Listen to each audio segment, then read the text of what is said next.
Hello প্রিয় viewers, আসসালামু আলাইকুম। কেমন আছেন সবাই? আশা করি ভালো আছেন। আপনাদেরকে স্বাগত জানাচ্ছি আপনাদের প্রিয় চ্যানেলের আরেকটি ভিডিওতে। নবম শিক্ষক নিয়োগ বিজ্ঞপ্তি নিয়ে বিস্তারিত জানিয়ে দেব। কেন আটকে আছে নবম শিক্ষক নিয়োগ বিজ্ঞপ্তি? কবে প্রকাশ করা হবে? বিস্তারিত আশা করব ভিডিওটি কন্টিনিউ করবেন।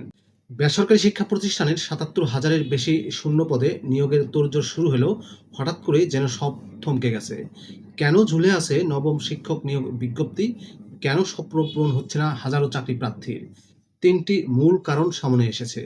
বিস্তারিত জানতে ভিডিওটি শেষ পর্যন্ত দেখুন। দেশের জনপ্রিয় শিক্ষা বিষয়ক পোর্টাল দ্য ডেইলি ক্যাম্পাসের একটি ব্রেকিং নিউজ নিয়ে আজ আমরা কথা বলবো।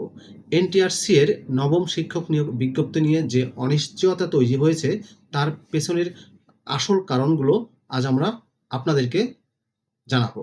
৩টি প্রধান বাধা। এনটিআরসি এর সূত্র বলছে বিজ্ঞপ্তি প্রকাশের সব প্রস্তুতি থাকলেও প্রধানত ৩টি কারণে এটি আটকে আছে। এই ৩টি কারণগুলো হচ্ছে, প্রথমত সিলেবাস অনুমোদন।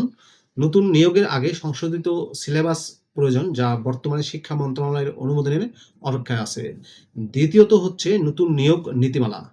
শিক্ষক নিয়োগের নতুন পদ্ধতি কার্যকর করতে হলে নতুন নীতিমালা জারি করা আবশ্যক, যা এখনো প্রক্রিয়াধীন। তৃতীয় কারণ হচ্ছে নতুন চেয়ারম্যানের যোগদান।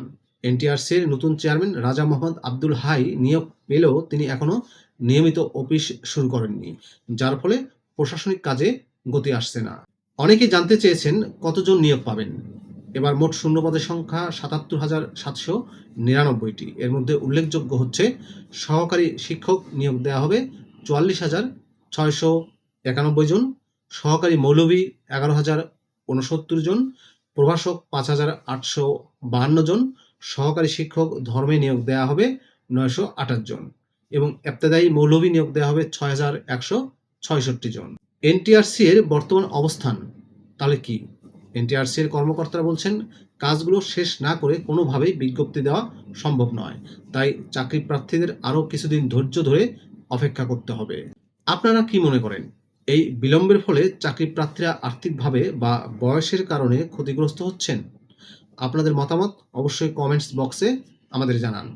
এনটিআরসির নিয়োগের এমন নিয়মিত আপডেট সবার আগে পেতে আমাদের চ্যানেলটি সাবস্ক্রাইব করে বেল আইকনটি বাজিয়ে রাখুন।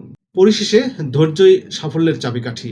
আশা করছি দ্রুতই এই জটিলতা কেটে যাবে এবং আপনারা কাঙ্ক্ষিত বিজ্ঞপ্তিটি অবশ্যই পাবেন।